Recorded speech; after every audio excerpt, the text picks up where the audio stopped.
Mike, you were ordained in September. You serve as a deacon in Navan Union. What's your typical day look like? Well, I suppose the work of a deacon is typically seen as it's the first order of ministry, deacon, priest and bishop. So deacon would traditionally have been seen as a kind of a form of service. So basically you're there to serve the community. And my day would typically be shadowing the rector, who's Reverend Canon John Clark. So he would have various meetings to go to, various house calls to do. So I go out with him and sort of meet people and discuss pastoral issues and drink lots of tea. So you have to have a fairly good constitution for all of that? You have to learn to say no. But that would be a typical weekday. Maybe there's a school meeting, we do assemblies on Wednesday morning, and then Sundays, of course, are services. So I'd assist John with Holy Communion and with services, preaching and intercessions and so on. So when you meet these parishioners, when you're out on your rounds, as it were, is there a sense that, oh gosh, he used to be a guard, we're going to be much safer than we once were? What has the reaction, the feedback been like? Interestingly, people are fascinated with the transition from the police force to the priesthood, I suppose. And in many ways, they're not that dissimilar in terms of community service. I suppose a lot of the Garda work would be pastoral, in the sense that you're dealing with people and looking after their problems and so on. And there's a lot of calling to houses and to meeting with people and seeing if you can help them and to get to the bottom of various situations they have. So they're not that dissimilar. Yours was a late vocation, is a late vocation. Tell me about your journey. When did you realize that this was what you actually wanted to do with your life? Well, my journey to vocation actually started back in secondary school. I went to a Christian Brothers secondary school in Dublin, and I had always kind of considered a vocation in the priesthood. At the time I was raised Roman Catholic, and when I'd finished my inter-cert, which is now the junior cert, I was called into the headmaster's office, the head brother's office as it was then. I thought I'd done something wrong, but actually he invited me to join or consider joining the Christian Brothers, because he had been aware that I'd been exploring the idea of a vocation. But I had also been in contact with the Jesuits, and I was thinking about a career as a priest or a vocation as a priest rather than a Christian brother. But for various reasons that didn't happen. Theologically, I decided that I couldn't possibly do that, and I ended up in the Guards. You ended up in the Guards. You did 31 years altogether in An Garda Síochána. You finished at the rank of sergeant. What was your service like during those years? Well, of course, anybody who joins the police usually has ideas of, driving patrol cars around with blue lights flashing and chasing criminals across rooftops and tackling people to the ground, But I suppose the reality of police work is really a lot of slog. It's very community-based, and that's something that we're kind of proud of in the Garda Síochána in Ireland, that it's still very much a community-based police force rather than a law enforcement force. And a lot of our work would have been calling to vulnerable people in the community, elderly, people with disabilities and so on, and making sure that they were okay. So interestingly, although I had ideas of getting involved in the action, I found myself drawn to community policing more. And I served 5 years as a community policeman in Ballyfermot, which was where I grew up. It was both my paternal and my maternal grandmother's home, Ballyfermot. So I would have known a lot of the people around there. So it was interesting. I was sent back there, and I ended up being my grandmother's community policeman. And what was her reaction to that?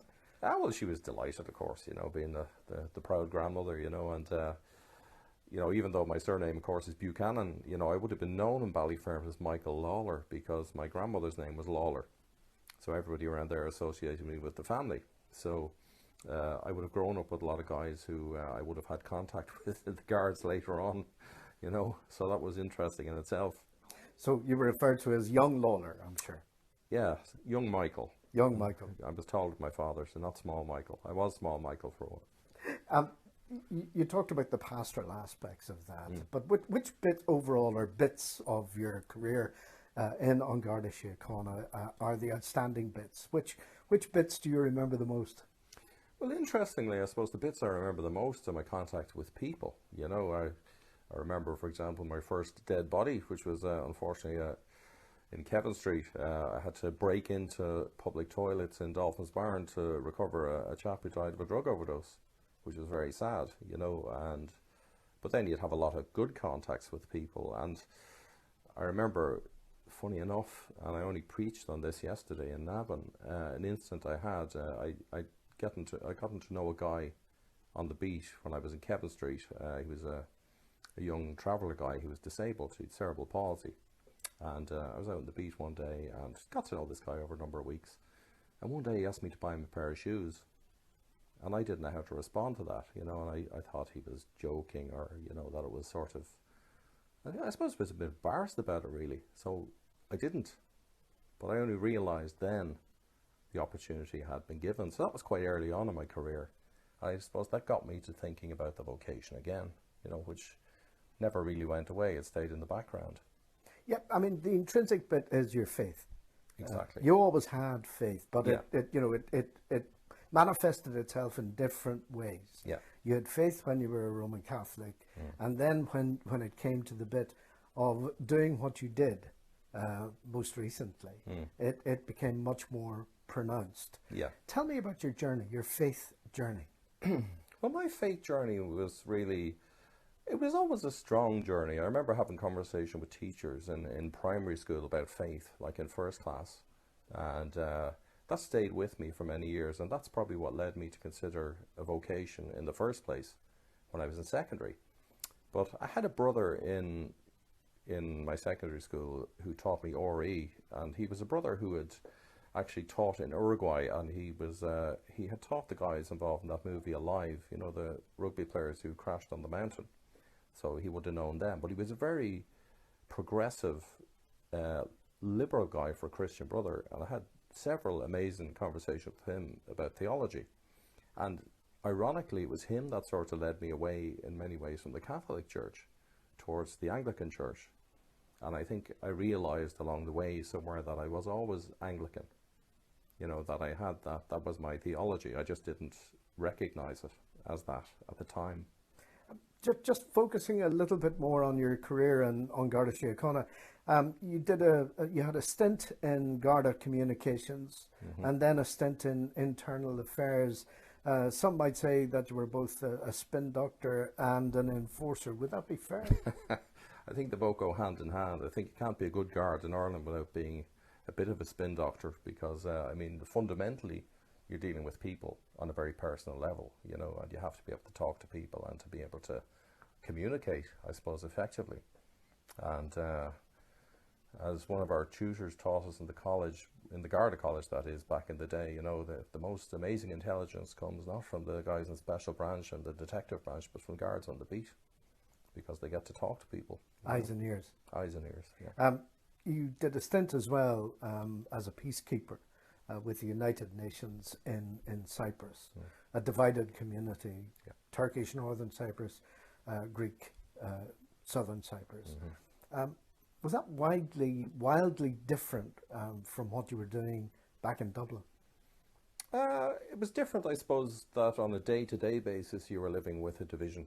You know, I mean, a lot of the work we did in Cyprus was community affairs work. It was very much community policing, I suppose, in many ways, delivering supplies to communities that were cut off in the north, you know, who were Greek, and a similar situation in the south with Turkish people who were living in the south. So it was very much, again, to overuse that word, pastoral. You know, it was dealing with people in their homes on a day-to-day basis and looking after their problems. Now, it was when you were in Cyprus that you started attending Anglican services. Was that, in a sense, an epiphany for you? Was that something that had that awakening or reawakening, that you were able to come back home with a greater degree of certainty as to what you wanted? Yes, it was in many ways, because I'd always kept that faith within myself, that kind of strong faith, and I kind of drifted away from the Roman Catholic Church at that point, because I felt my theology was very different, you know, and I didn't really feel at home there. But when I went to Cyprus, actually, there's a large British Army presence there, of course, and a lot of the services are conducted by the Church of England, pastors, chaplains, and so on. So I started attending services there, and I realised very quickly that there was very little difference, that we'd far more in common than we had in difference in terms of Roman Catholicism and Anglicanism. And I just felt more at home, you know, the whole theology fit my theology much more easily, you know. So we moved the needle on a bit, and you're back in Ireland. You've decided to end your career after 31 years in An Garda Síochána and go to university. I mean, how difficult in practical terms was that for you, Mike Buchanan, at, shall we say, more advanced years? Yes, yeah. Well, I suppose it didn't really happen that quickly, in the sense that it wasn't really a decision of mine. What happened was I had decided to go back to college anyway, when I was in the Guard still, to study history and psychology in DCU.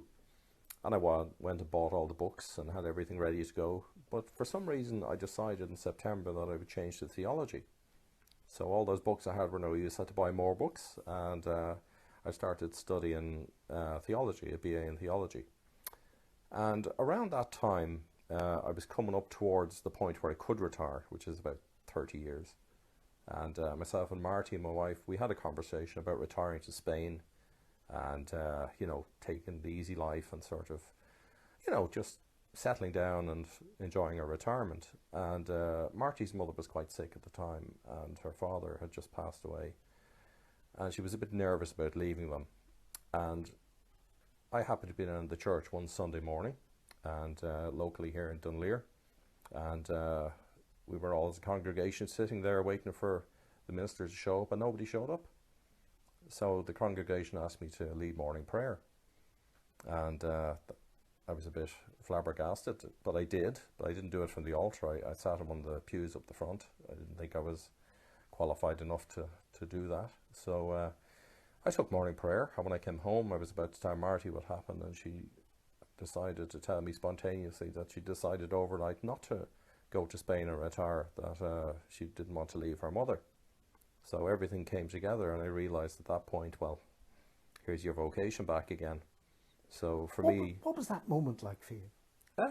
It was quite surprising, first of all. I don't think I realised when I did the morning prayer down there how pivotal it was until I got home and Marty told me this, and then I realised without a shadow of doubt that, well, that vocation that I thought I'd put aside is back. You know, it's front and centre, and maybe that time I spent in the Guards was time well spent, and that God had a plan for me, that this was what I was supposed to do, to develop those skills and to get to use those skills maybe in ministry now rather than in a law enforcement capacity. So now, most of those people you would have served with would have been Catholics themselves.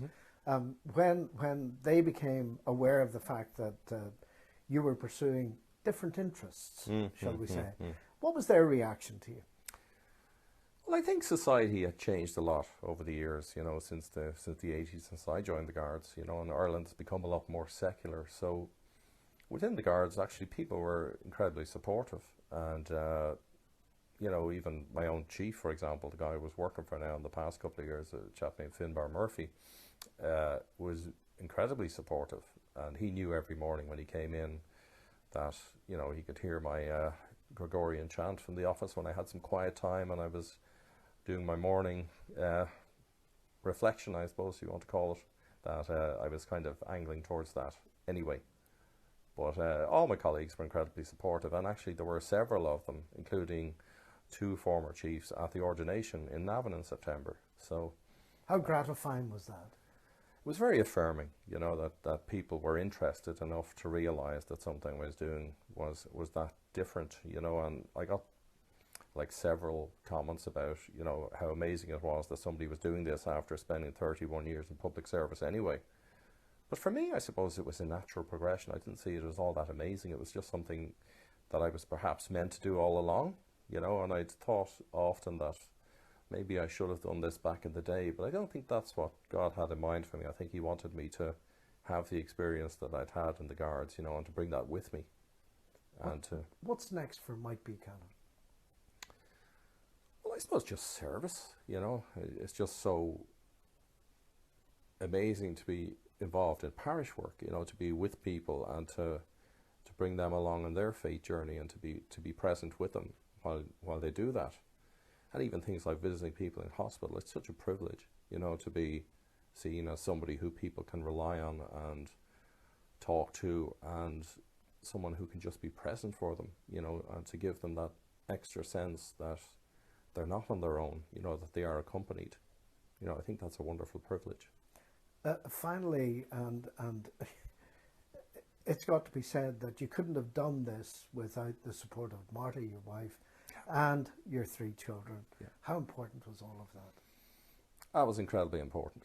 I mean, you know, it's a major lifestyle change for the family, you know, because, you know, as Marty often said at the beginning, she didn't marry a priest, you know, and I have to recognise that, and she's been incredibly supportive in the journey.